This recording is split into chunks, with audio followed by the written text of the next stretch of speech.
Don't let anybody make you think that God chose America as his divine messianic force to be a sort of policeman of the whole world. God has a way of standing before the nations with judgment, and it seems that I can hear God saying to America, you are too arrogant.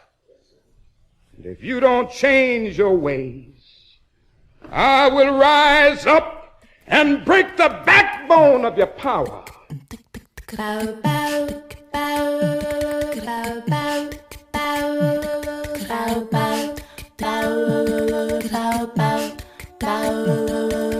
Hotep, which in the language of ancient Egypt means we come with justice in peace. Welcome to Freedom Now, a Saturday Pan-Africanist and Internationalist World Affairs program. Freedom Now is committed to the principle of the rights of all peoples and nations to self-determination. We thank you deeply for your contribution to KPFK, which permits programs like Freedom Now to stay on the air. In this era of corporate acquisition and co-optation of all dissident media, we provide the microphone, challenging their corporate and racist point of view. So stay tuned for Agenda here at Freedom Now.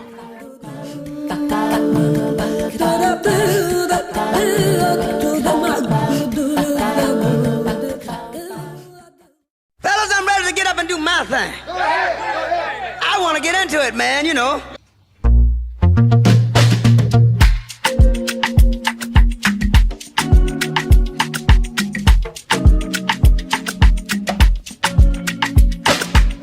Peace, hoteps, and wisdom to all of our faithful and devoted listeners out there in the radio verse. This is Brother Brandon Sankara, and I want to start things off with a thank you to all of you listeners out there who continue to support Freedom Now. You keep us on our mission and allow us to bring you our agenda for today, Saturday, July 13th, 2024. We begin with our dear sister, Luyanda Kaboka, bringing us the African drumbeat historical calendar for the week, reminding us that every day is a day in African history. Then, author, historian, professor of African American Studies at the University of Houston, and Freedom Now co-producer, Dr. Gerald Horne, will be joined on the line by Terza Lima-Neves, professor of political science at Johnson C. Smith University in North Carolina. For our purposes today, she's the editor of the books Cabo Verdean Women, Writing Remembrance, Resistance, and Revolution, as well as Cabo Verdeans in the United States, 21st Century Critical Perspectives. Next, in the second half of our program, Dr. Horne will be joined on the line by Kathryn Olivarius, assistant professor of history at Stanford University and author of the book Necropolis, Disease, Power, and Capitalism in the Cotton Kingdom. Then lastly, before we close out, we're going to be hearing a relay from prison radio as Baba Mumia Abu Jamal speaks directly to the student protesters from various encampments fighting against the injustice and genocide in Palestine at the hands of Israel. Now I'm going to be on the ones and twos as we pour this knowledge, making sure your mental cup runneth over with revolutionary wisdom right here to quench your mental thirst on Freedom Now, KPFK 90.7 FM in Los Angeles and kpfk.org streaming live on the web. To make sure we stay on the smooth ride with that cultural vibe you know and love, we'll be enjoying a musical bottom featuring Burna Boy, Miles Davis, Eddie Lockjaw Davis, Gene Harris, and Kenny Barron. Now, people, get ready for this train a-comin', taking you one step closer to mental liberation, and stay tuned for that beat of the historical drum, followed by an interview with Dr. Gerald Horne and Terza Lima-Neves.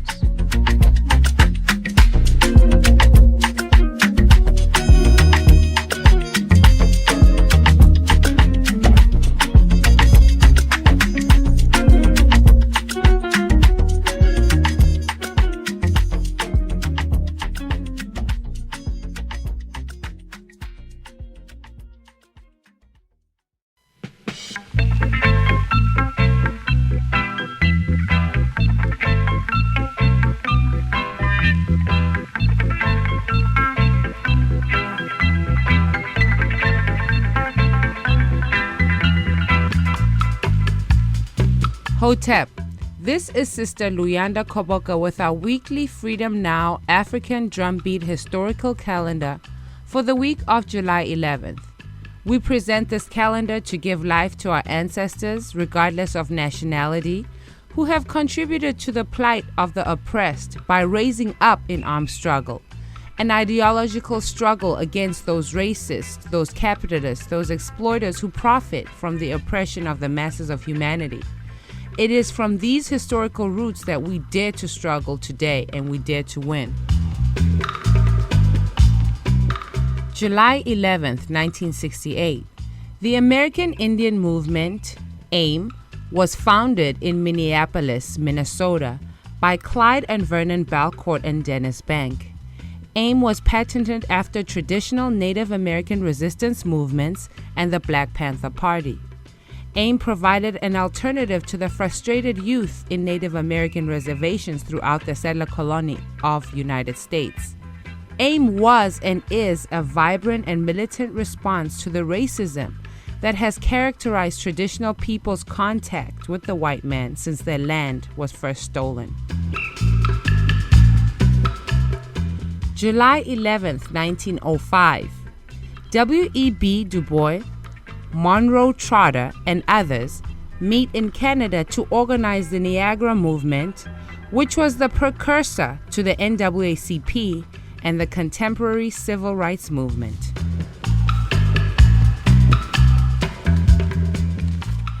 July 12, 1815. Mariana Grajales was considered the mother of the Cuban Revolution. She mothered and trained 12 Cuban revolutionaries, the most famous being Antonio Maceo, the great general of Cuban independence. Marianne was forced to flee Cuba for her revolutionary work and joined with the Maroons of Jamaica. July 12, 1967. Africans beaten and brutalized by the police spear the Newark, New Jersey uprisings. July 14th, 1789. The masses stormed the Bastille prison in Paris, France, beginning the French Revolution, which was short-lived with the rise from the feudal ashes of the capitalist bourgeois and the spread of French imperialism. July 15th, 1978. American Indians begin the 3,000-mile-long walk to symbolize their continued struggle since the white men came, to regain their traditional lands and culture, and to further consolidate the militant membership of various Native American movements. July 16, 1862. Ida Wells Burnett was born of slave parents and raises her 5 brothers and sisters when both her parents died of yellow fever.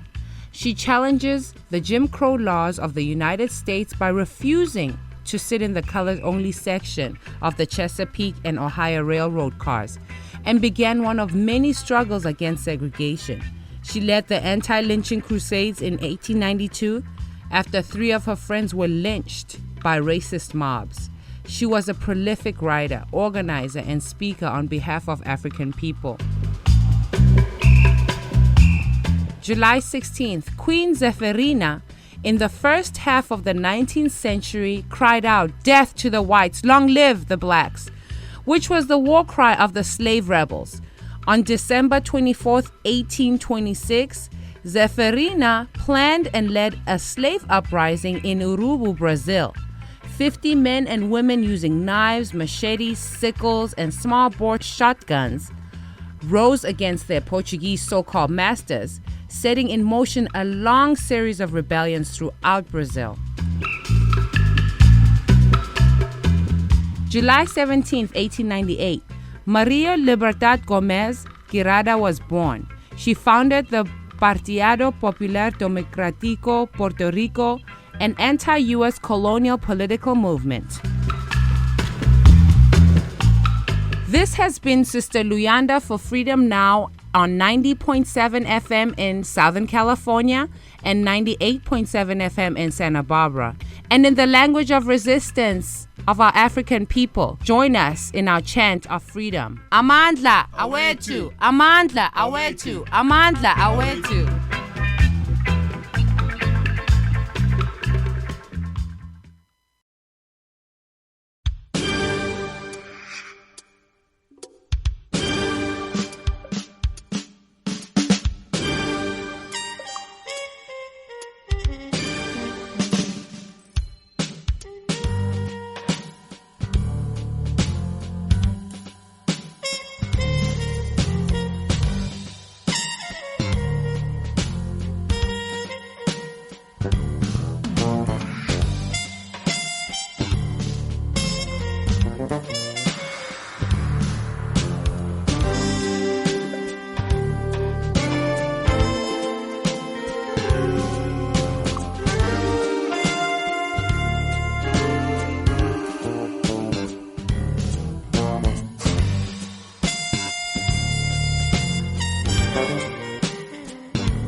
For KPFK Pacifica Radio, this is Gerald Horne, and with me on the line is Terza Lima-Neves, Professor of Political Science at Johnson C. Smith University in North Carolina, editor of the books Cabo Verdean Women, Writing Remembrance, Resistance, and Revolution, and Cabo Verdeans in the United States, 21st Century Critical Perspectives.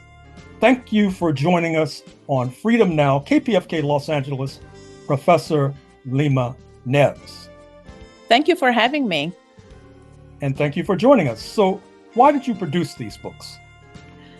Very simple. I'm Cape Verdean. I was born and raised on the Cape Verdean Islands in West Africa. I am a Cape Verdean in the diaspora, particularly in the United States. And not too many people know about our stories, both at home and in the diaspora locations that we are part of. Our stories have not been told to the significance that I want them to be told or that I prefer.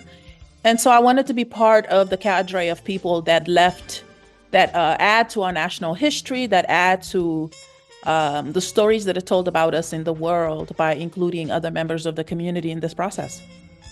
Now, my understanding is that the root of the Cape Verdean or Cabo Verdean community in New England stretches back to the 19th century and a migration. Talk to us about that migration, why it took place, and also discuss Cape Verde or Cabo Verde in relationship to West Africa, particularly Guinea-Bissau. Sure. So I'll start with the relationship between Cabo Verde and Guinea-Bissau first. So Cabo Verde are island nations. There are 10 islands, 9 are inhabited and that are off the coast of West Africa, about a few kilometers from Senegal. And Guinea-Bissau is on mainland Africa, also in West Africa. And so the African Party for the independence of Guinea-Bissau and Cabo Verde were once joined, and then eventually they split up. But both were committed to the liberation of Portuguese, of the Cape Verdean people from Portuguese colonialism. And so there was a shared struggle there. And in terms of the Cape Verdean community in the United States, it goes back to whaling. So whaling ships would come to the islands of Brava and Fogo. And given that we're an island nation, Cape Verdean men, very knowledgeable fishermen, and so they would jump on these ships and travel in these whaling ships to take part of this activity. And eventually they stayed in the United States. This was sort of seasonal work, but then they eventually stayed in the United States and started working in factories and other ways in the communities where there was industrial revolution happening during the industrial revolution. And they formed community. And in essence, consequently, they would bring their wives and their families to places like New Bedford, Massachusetts, Fall River, and surrounding areas. Mm-hmm. So during this interview, which Cape Verdean women do you think are worthy of being highlighted in particular?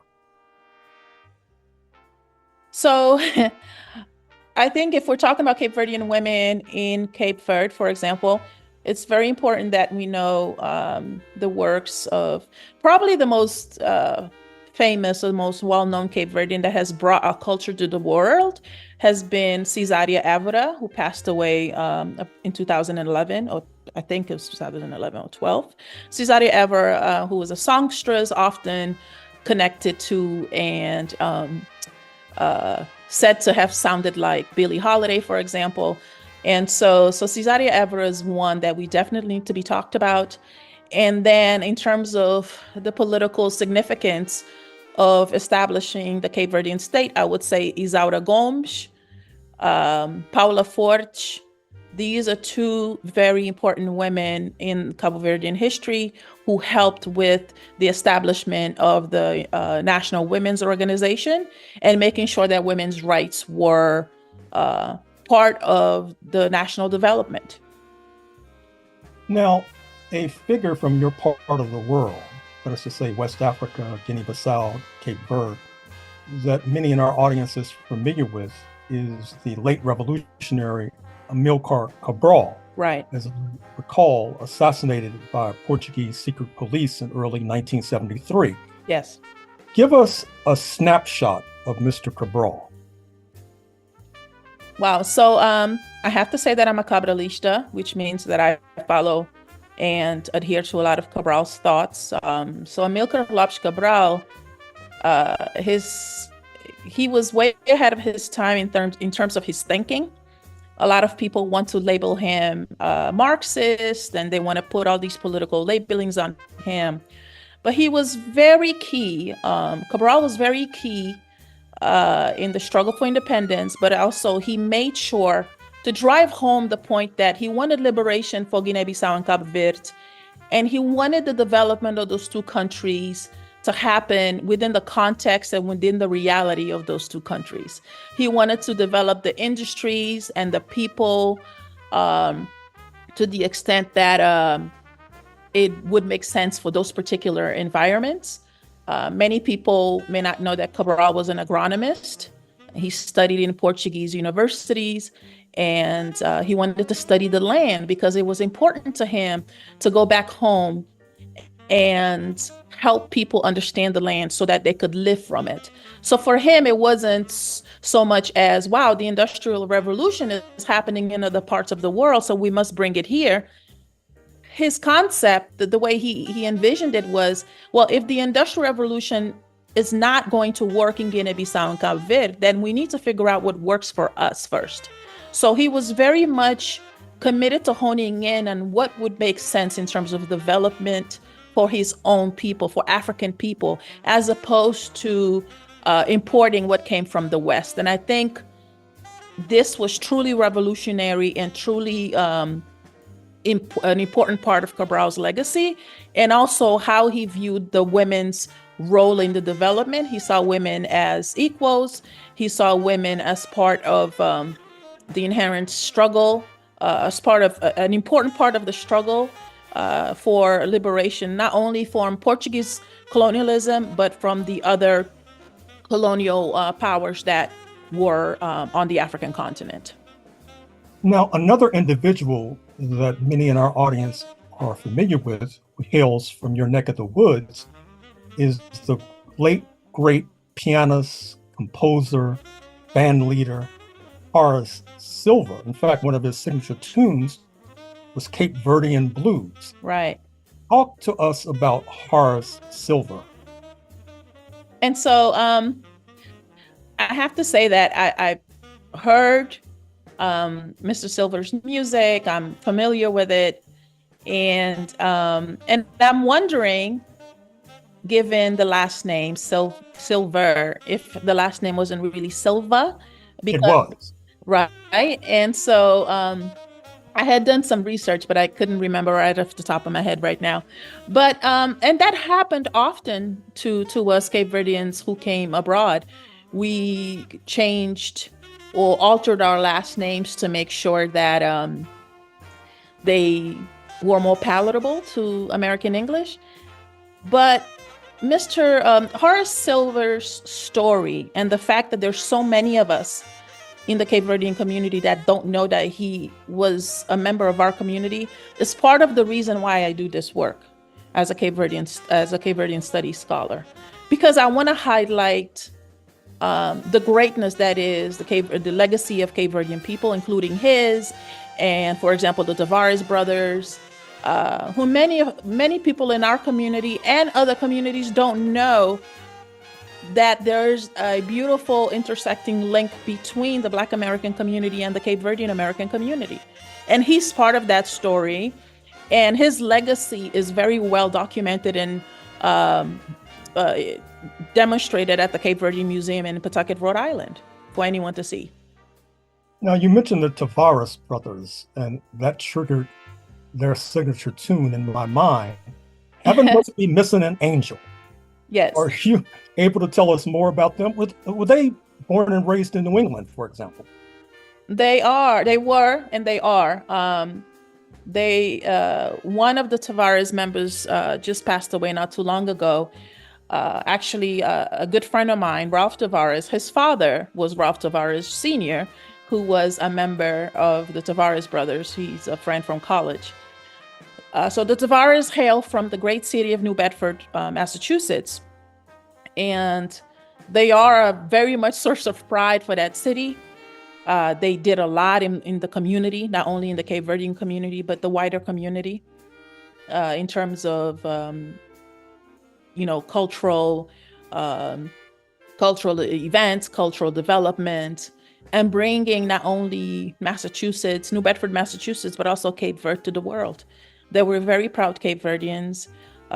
They were very, very much involved with the Boys and Girls Club of the local areas and other cultural institutions. And so New Bedford is the hub of the Cape Verdean American community. Now, embedded in the title of your book, Professor Lima-Neves, is Resistance and Revolution. Talk to us about those twin concepts and how they figure in your pages. Yes, so I think that sometimes when we think about resistance and revolution, we're thinking just perhaps outright war or conflict in order to seek liberation. But what we've done in this particular edited collection, this anthology for Cape Verdean women, is that we're highlighting the ways in which Cape Verdean women have just intentionally but strategically gone on to resist. So, for example, I tell the story of, in one of the chapters, I tell the story of my mom, who would carry the papers, and I learned this as an adult, not even as a child. My mom would carry the papers for the party, so the African Party for Independence. So back in the day, because the Portuguese soldiers, the Portuguese police would not touch the children, they would not, go after the children. Members of the party would have children transport intel from communities to communities. So sometimes we don't think in complex ways, the ways that women and children and girls become part of this movement. Or, for example, when you write a song or when you write poetry, the ways that you resist, right, and create a revolution. These were very much part of the fabric of the independence movement of Cape Verde. When we think about revolution, for example, I'm thinking about this revolt in the island of Santiago, where they jailed one particular one man who was accused of stealing seeds for planting. The Portuguese accused him, so he was jailed. But he was very, very much adamant that he did not steal the seeds. But the women were very much at the forefront of taking it to the streets to demand that this man be released. And they are the ones who gathered the community, who organized the community, and eventually led to the release of this particular person. So Cape Verdean women, and often we see broadly in the African context, there's many stories of how African women, were in the back burner or were even not as active in liberation movements. But we see that they were and they are in very, very different, complex ways. And my book speaks to that. My co-author and I, Dr. Amina Pilgrim, we make sure to look at the diverse ways in which women resisted and revolutionized against colonial occupation. Finally, Professor Terza Lima-Neves, Professor of Political Science at Johnson C. Smith University and HBCU in North Carolina. Absolutely. Talk to us about what's next on your research agenda.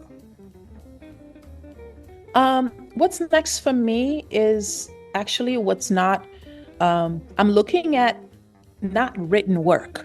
I'm looking at documenting all of this rich history of African people, focusing on Cabo Verdeans, of course, at home and in the diaspora, but doing it via documentaries. I've noticed that the books seem to stay more so, they cater to academia, for example, or members of the community that are able to have the time to sit and read. And so, as I mentioned in the beginning, part of my mission is to not only highlight and include our stories in national memory, but also spreading the knowledge. But there's also significance in how this knowledge is spread to the community. And so I noticed that our community are very visual people, and they want to see, they like a good music video, or they like a good documentary. And so that's where I want to go to next, continue to do my research, but the mode of delivery, it might be changing to documentary style instead of just my ability of, to write. So I'm looking forward to doing that and to being more involved in, work, hands-on work with the community, with the Poderosa Conference that I'm the co-founder with. The Poderosa Conference, it's an international conference on Cabo Verdean women that happens in the New England area every 2 years. And it brings together members from different communities. And so I really want to continue to make sure that Poderosa, the conference, grows, and that I continue to work with others to produce work that highlights our community in the best possible light. Well, I'm afraid we're going to have to leave it there. Professor Lima-Neves, Professor of Political Science at Johnson C. Smith University in North Carolina. Thank you for joining us on Freedom Now, KPFK, Los Angeles. Thank you so much.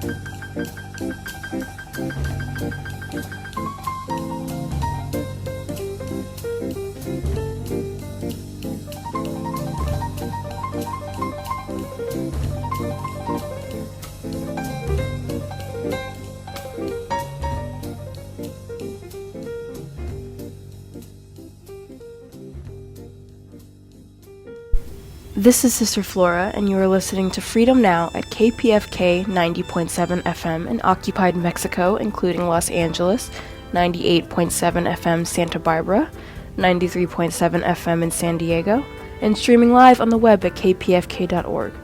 Today's program, as well as 10 prior editions, can be reheard at kpfk.org/audio archive, and scroll down to Freedom Now. From 12 to 1 p.m., following Freedom Now is our sister Assumpta, with Spotlight Africa addressing issues facing Mother Africa. For a truly alternative international perspective on world affairs, check out RTTV Russia, CCTV China, and online at Presna, Latina Cuba Telesur Venezuela, News 24, South Africa, and Press TV Iran. We will now continue with historian Professor Dr. Gerald Horne.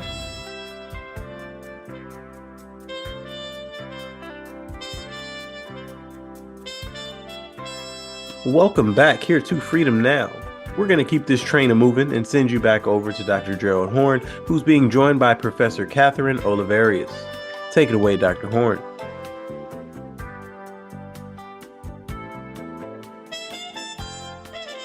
For Pacifica Radio, KPFK Los Angeles, this is Gerald Horne, and with me on the line is Kathryn Olivarius, Assistant Professor of History at Stanford University in Palo Alto, California, and author of the book Necropolis, Disease, Power, and Capitalism in the Cotton Kingdom.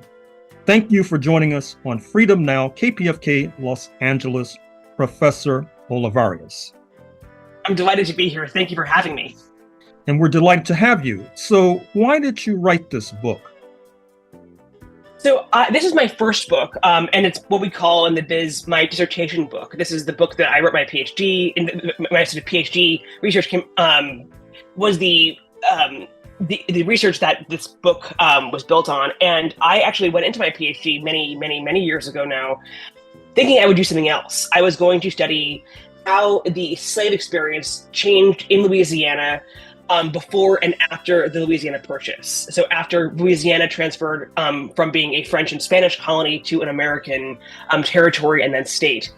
But when I actually got into the archives, what impressed me most was how much everybody was speaking about disease and these peculiar sort of tropical diseases in the Deep South.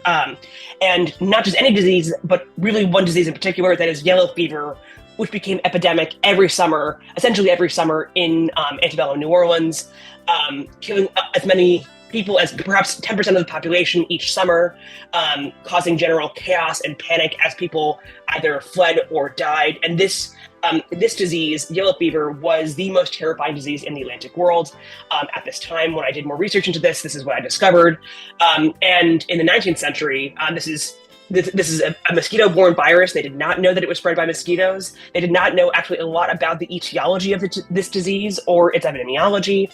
But what I discovered was that in the 19th century, if you fell sick with yellow fever, your odds were really, they were not great. About half of people died if they contracted yellow fever, and the other half became immune for life. It's a very thorough immunity that you gain by surviving this disease.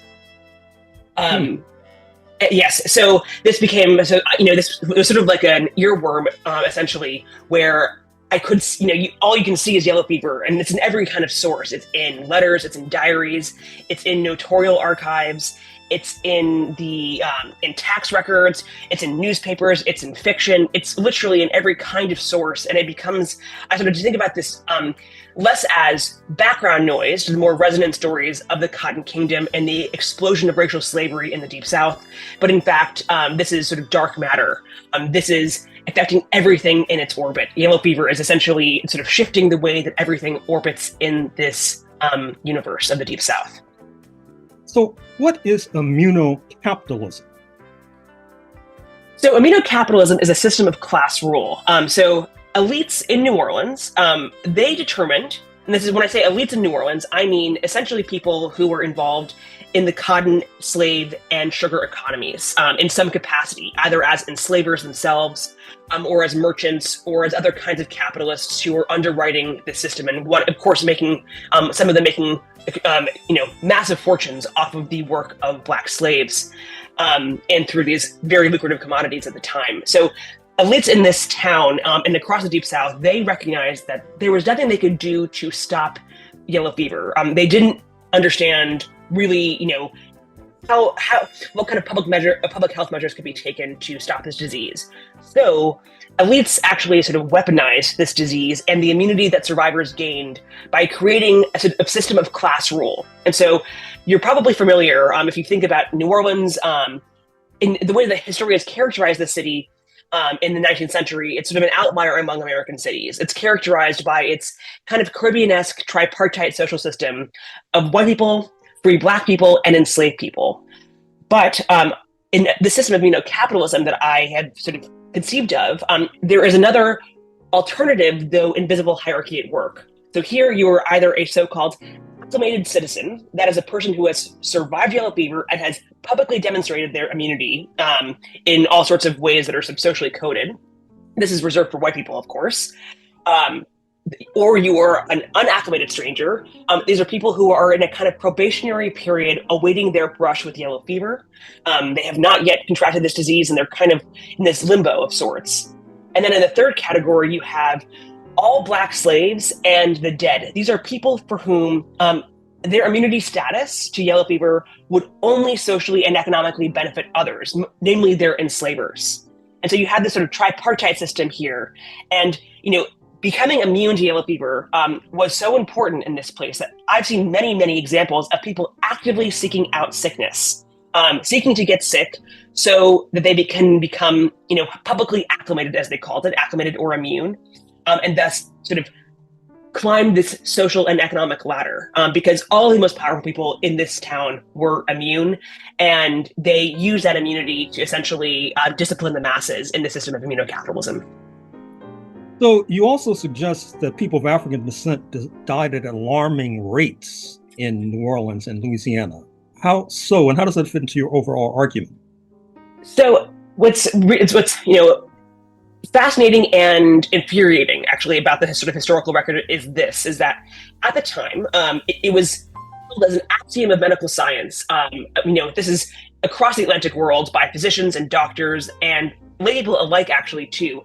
It was axiomatic that all Black people possessed some kind of almost supernatural immunity to yellow fever. Now, this is not true. There are actually, modern epidemiologists have discovered no mechanism for the hereditary resistance of yellow fever. So basically, immune parents do not pass that immunity onto their children.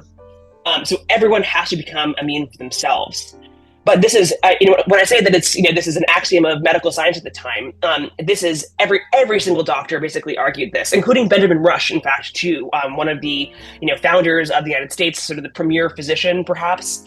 He argued for a very long time that all Black people possessed this preternatural immunity to yellow fever. And so this became, in the Deep South, an argument for the expansion and entrenchment of racial slavery across a greater and greater area. Because you have people, these are white people who have come down from the northern states, from the eastern seaboard. They've come to New Orleans, they've come to Louisiana after the Louisiana Purchase in 1803. And they essentially say that this is too deadly a space for white people to do the labor.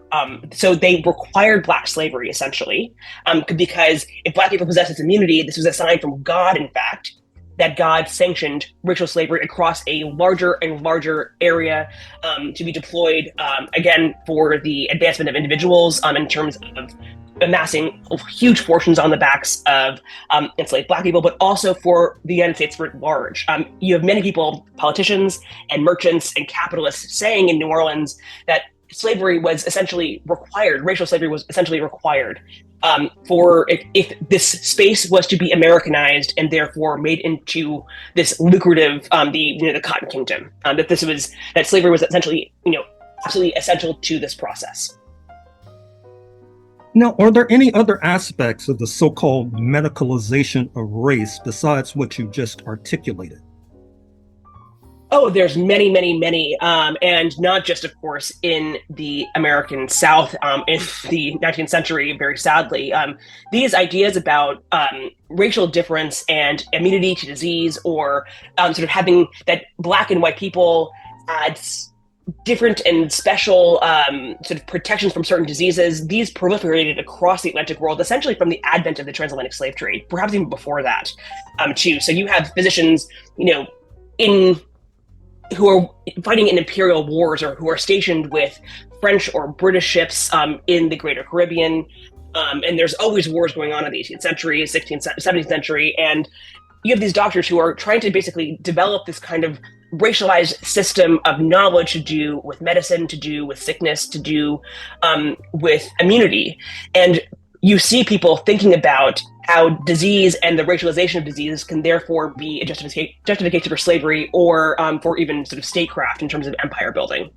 And we've seen race deployed in many, many, many epidemics and many pandemics, in fact, too. I think most certainly with COVID-19, we saw how race became a major way in which the axis of inequality was of the sort of nexus of epidemiological and racial discrimination really came together during COVID in ways that it has in many past epidemics.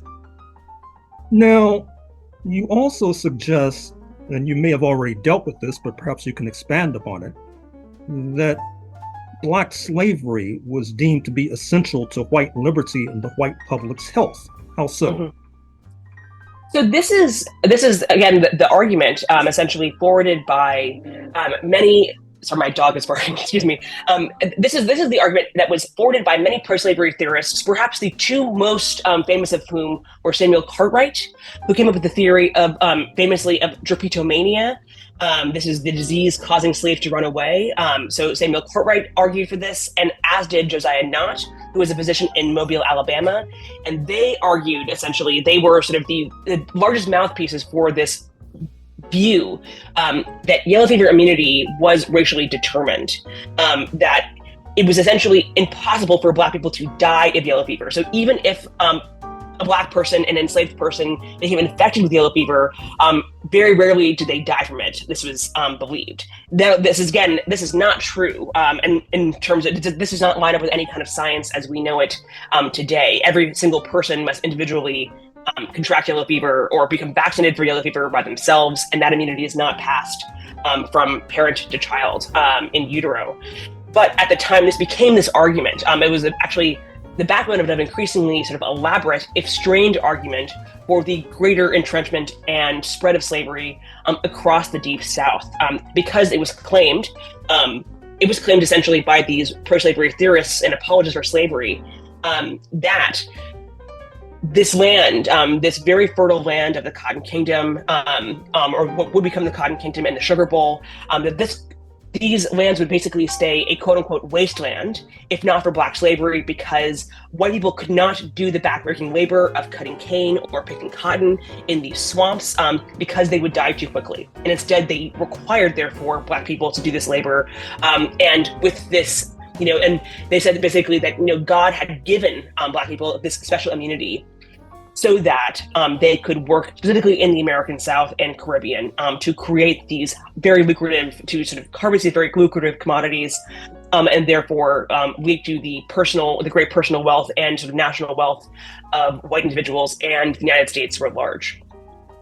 Now, you mentioned a moment ago COVID, which leads me to the question if there are any contemporary echoes of your historical excavation. Most certainly. And in fact, one of the things I really do not recommend is writing. I was finishing writing this book actually in 2020 and 2021, just as COVID was taking off and art was imitating life to a sort of eerie degree at that moment. But I think that what we saw with COVID is essentially that COVID, before the vaccine especially, in that first year of 2020, we saw quite predictably, I suppose, the intense politicization of this virus. So viruses, of course, do not think. COVID does not think for itself. It is humans who manipulate disease and use it to sort of further their own ends, if you will. And I think about this often with the rhetoric that Trump held, for example, the President Trump at the time held, where he would say that essentially it was one's personal duty to get sick with this disease so as to go back to work to restart the economy. And that becoming sick with yellow fever, with COVID-19, became this kind of patriotic act. And this is precisely the same language that you would hear from city leaders in the Cotton Kingdom. They would say, to recent immigrants who would come to New Orleans in the 1850s, for example, nobody asked you to come here. If you want to come here and you want to survive and you want to thrive, you have to get sick with yellow fever. You must survive it, and then we will take you seriously. You will have a political voice. You will have economic opportunities. You will have civic connections. This is if you're a white person, of course. But until then, we do not care about you. And there was very much this attitude, I think, during COVID, too, that the way that all these sort of symbols of the mask or social distancing, these became heavily politicized very quickly in a way that was, I think, quite predictable, if quite depressing as well. And we also saw, of course, here too, the pandemic really laid bare many of the inequalities that already existed within our healthcare system and our political and social systems as well. So we saw, that the death rate among Black people in the United States was much higher proportionally than it was for white people. And, this was, I felt this very acutely where at the beginning of the pandemic, as we switched to Zoom University, I was teaching classes online, and here I was sitting at home with social distancing, teaching online and communicating with my students. But here I was being able to, I could order food in and retain a paycheck and retain health insurance. Many people, of course, could not. Did not have that choice to make. They had to go outside. They had to go and essentially risk their health to be able to survive financially. And that is a legacy I think we're still sort of grappling with, perhaps. Finally, Professor Olivarius, author of the book Necropolis, let's return to the beginning of our discussion, perhaps the beginning of your historical career. I'm fascinated with the point that you introduced of the difference between enslavement during the French and Spanish period before 1803 and how it may have changed with the U.S. period post-1803. A, do you plan to return to that topic? And B, can you share any hypotheses about where it might go? I do plan to return to this topic in time. My next book, my husband makes fun of me because I promised him no more books about disease anytime soon, but it looks like my next book will be about syphilis in the Civil War. And so I'm very excited about that project. If also sort of the disease bug sticks with you. However, the question about the changing slave experience between the French and Spanish periods and the American period, I think is a really fascinating one. And there have been historians who have talked about this and who have studied this. And from the very few accounts that we have directly from Black people who experienced this change, both free Black and enslaved people, very few accounts exist that document what this political change was like for the people actually on the ground. And you see, I think, a uniform feeling that slavery became harsher, more legally restrictive, and more emotionally pernicious, perhaps, under American rule than it was under French and Spanish colonial rule.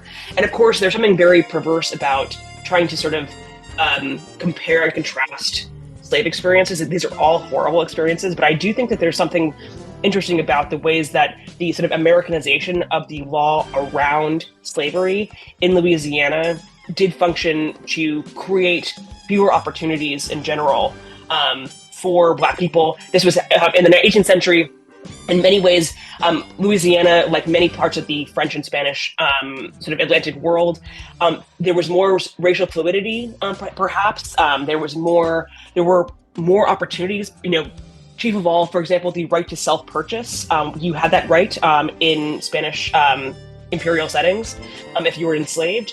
That right went away very quickly under American rule, as did a great many other rights as well. And this also happened to coincide with the explosion of the domestic slave trade, of course, too.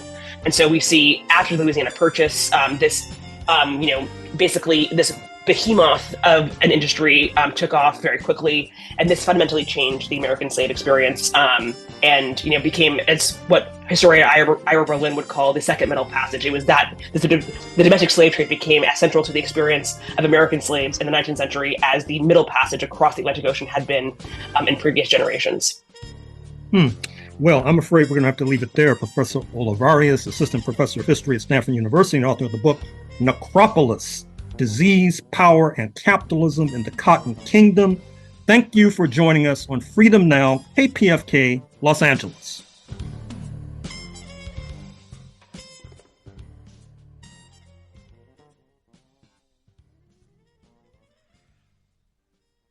All right. Now, before we close out, we're going to send you right on over to Prison Radio as Mumia Abu-Jamal engages with some student protesters from the anti-Palestinian genocide encampments. This is Nick from the Columbia encampment. It's an honor to have you on here. Your message was so powerful when we played it at the encampment. I guess I'm just wondering if you have any words or of wisdom or advice for students going forward as we kind of think about the future and the future of our organizing work. I would just say this, that it is I who am honored by how Columbia students have really politically analyzed the situation and proceeded to act with race, class, and class consciousness. And by that I say many of the people who were charged refused to take deals unless those same deals were extended to the CUNY people, City University of New York people. And I know that Columbia is like premier university in New York, and that CUNY is really a working class university. So for Columbia radicals and students and protesters to take that position is just profoundly noble and human, just as the actual work protesting what can only be called a geographical violence in Gaza or genocide. That's a principled position.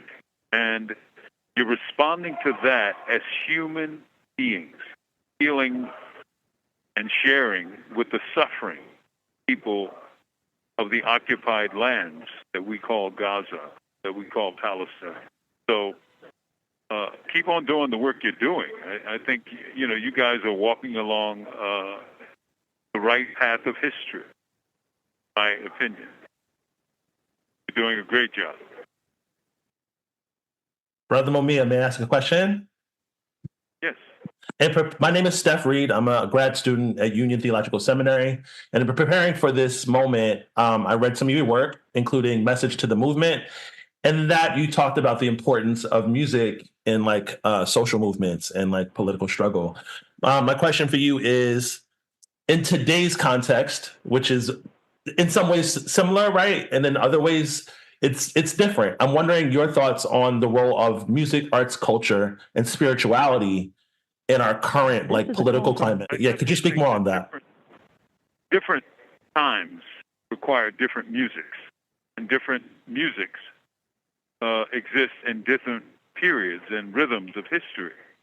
During the Civil Rights Movement, the great Negro spirituals were plumbed and used and transformed during that movement. The Black Panther Party, a lot of people don't know this, but Black Panther Party during the Black Liberation Movement, they had their own band. They had a pop band, and the name of it was The Lumpin'.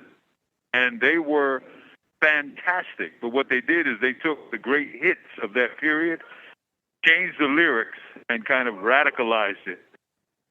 And they were a great band. They had great musicians. They were great singers.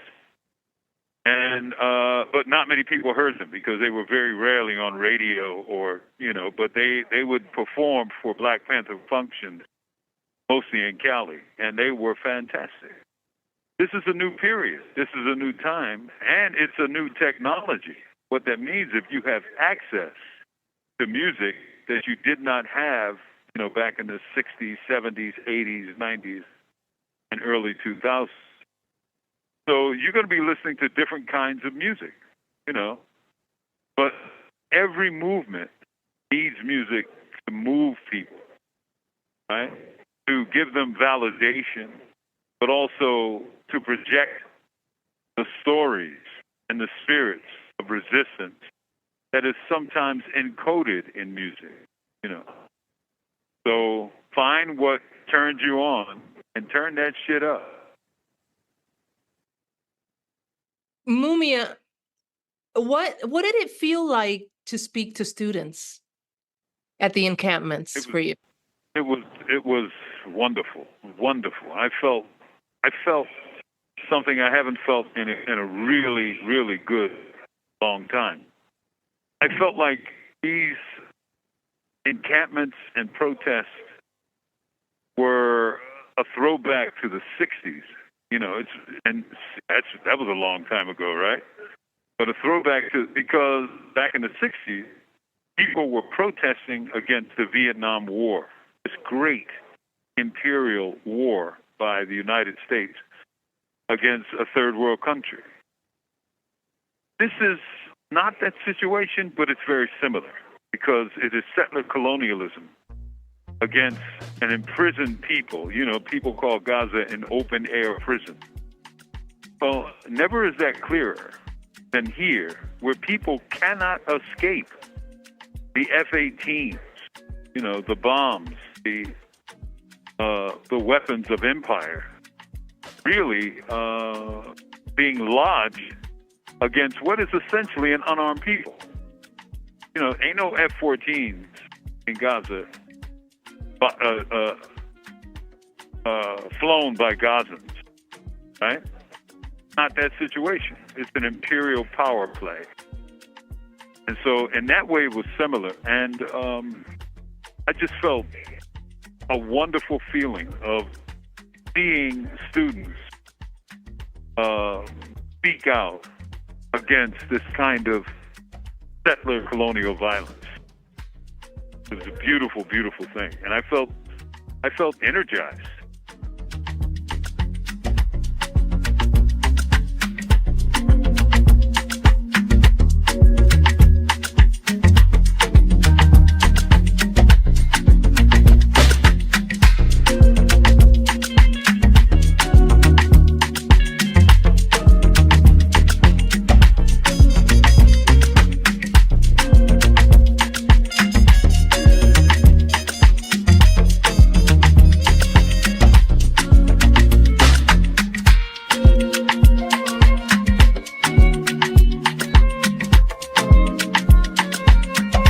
In closing, we'd like to thank our guest, Terza Lima-Neves from the Johnson C. Smith University in North Carolina, as well as Kathryn Olivarius representing Stanford University. Shout out to Dr. Gerald Horne for doing what he does best and guiding this train of mental liberation towards Pan-African enlightenment for yet another Saturday. Hit up your favorite bookstore right now and find one of Dr. Horne's many informative texts to enrich your library and your mind. Word to producer Sister Tej. Much love to our spiritual backbone and ancestor, Baba Dinan Kamati, and more love to Sister Luyanda Kaboka for giving us the African Drumbeat historical calendar for the week. Abundant thanks to our marvelous engineer, and last but certainly not least, thanks to all of our loyal listeners and supporters out there. It takes a village to build a revolution, and Freedom Now is a village to be reckoned with. This has been Brother Brandon Sankara, and you can join us on Facebook at Freedom Now Gerald Horne. You can email the program at freedomnow@kpfk.org, or go online to our audio archives at kpfk.org. Scroll down to find Freedom Now, and you'll be able to hear this program as well as 60 days worth of prior programming here at KPFK 90.7 FM. We now send you off to our sister Assumpta with Spotlight Africa coming up next, addressing issues facing Mama Africa. And until next Saturday, here at Freedom Now, we stand running our marathon, ready for revolution.